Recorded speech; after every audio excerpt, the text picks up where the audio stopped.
But of course, we are starting with the misery at Tottenham Hotspur. The threat of relegation looms large after losing 3-1 at home to Crystal Palace. It's a fifth consecutive Premier League defeat and an 11th straight league game without a win. It leaves them just a point above the relegation zone, with Igor Tudor's future in doubt after just 3 matches. Right, Spurs fans or supporters of any of those clubs down at the bottom, get involved. We want to get the fans' perspective. We can do that right now, actually. We've got a voice note from Robert. I'm an Arsenal fan. On the Tottenham situation, I just believe that ever since they got rid of Daniel Levy, that was the first mistake. And then the second mistake Tottenham made was getting rid of Thomas Frank. They should have kept Thomas Frank in there, because I'm sure Thomas Frank would have came through with the results at the end. So an Arsenal fan saying there that the mistake was getting rid of Levy and then Thomas Frank. I mean, I think the mistake was getting rid of Ange, to be honest. I really do. I think it was too premature. I think they had loads of injuries. I think last season's Tottenham is better than this season's Tottenham. And that's with Thomas Frank being in there. There's no doubt about it. Thomas Frank is a very good manager. But I think getting rid of Ange was a mistake, and I agree there as well. Getting rid of Daniel Levy was a mistake as well. The grass ain't always greener. That's what Daniel Nanacluvi has done. Daniel, good morning. How concerned are you about relegation now? Yeah, good morning, Tom. Good morning, Jay. It is obviously a real possibility now, probably more so than we've ever imagined. And at this moment in time, I'm not exactly sure where our next one's going to come from. It is just completely bleak. It is in complete disarray. Fans like myself and others were all concerned, really, really concerned about our future Premier League status. Well, when you say you don't know where your next win is coming from, let's bring up the fixtures, actually, of not just you, but the other clubs down around you as well. We'll just do Tottenham's first, actually. When you look at that, where the next win's coming from, all right, Liverpool away, I understand that. But Forest at home, they're down there with you. Sunderland away, who appear to be, touch wood, safe right now. Brighton at home, Wolves away. I can see a few wins myself. Do you see Sunderland? What, Tottenham away at Sunderland? Yeah. I can see Tottenham winning that, yeah. Really? This is the same Sunderland managed to get a 2-2 draw against Arsenal. So I don't think we really stand a chance against them, I'm not going to lie. Also, we looked at 2 games that were coming up, and that was yesterday's game and also the game against Nottingham Forest on March the 22nd. Considering that we lost pretty badly yesterday, I'm not that confident that we'll be able to even get a result against Nottingham Forest. They all seem galvanised and really up for it, because we are like a fish in water, which a shark could tell there's some blood around. Yeah. You know, they could really sense that we are really, really lurking and we are doing absolutely nothing about it, like a ship that's just pretty much just sinking, like Titanic, really, for being honest. I'm asking all the panellists today the same question pretty much. Do you think this is an application thing? Do you think that some of these players have got an eye on leaving the club in the easier way if you go down to the Championship? Or do you think it's talent? They're just not good enough? I think it's a mixture of both, Jay. So first and foremost, when we look at where we are at the minute as a club, we have not actually applied ourselves. We've not got the right infrastructure in place to actually make players succeed. And that's firstly because players just look at it and look at our position right now and think, what's the point in fighting when in the summer there'll be a quick fire sale and I'll be able to go off and probably join a club that I've always wanted to go to, apart from Spurs. And I've looked at Spurs as a stepping stone. And secondly, the way how the club is structured at the minute, I don't think there's even a clear direction coming from the top. So first and foremost, we've seen how Daniel Levy, although we've had our respites with him, although we have not seen eye to eye with him, he is someone that will be pretty open about discussing things. He was actually happy to communicate with fans, often joining the fan forums or even being on TV. You know, you saw the overlap interview that he did with Gary Neville. There he is, he can talk. I've not seen anything from Vinay Venkatesham or Johan Lang in the past couple of weeks or so, apart from one time when Johan Lang said that we didn't want to panic buy during the January transfer window. Well, look where that got us now.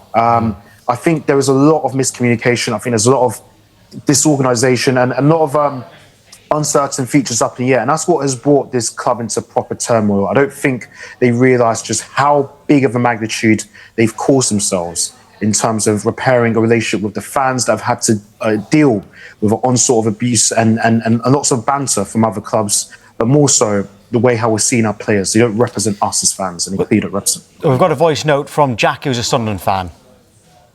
Hi guys, as a Sunderland supporter, I've listened to Michael Dawson's comments about the club's fans and the club being toxic Maybe it's the need to go down to come back and bounce up like a few other clubs have. Nah.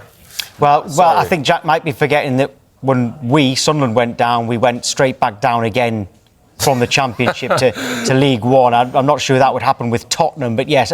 But do you still see his point, though? I think what he's saying is go down and just reset, start again. Can you see that point?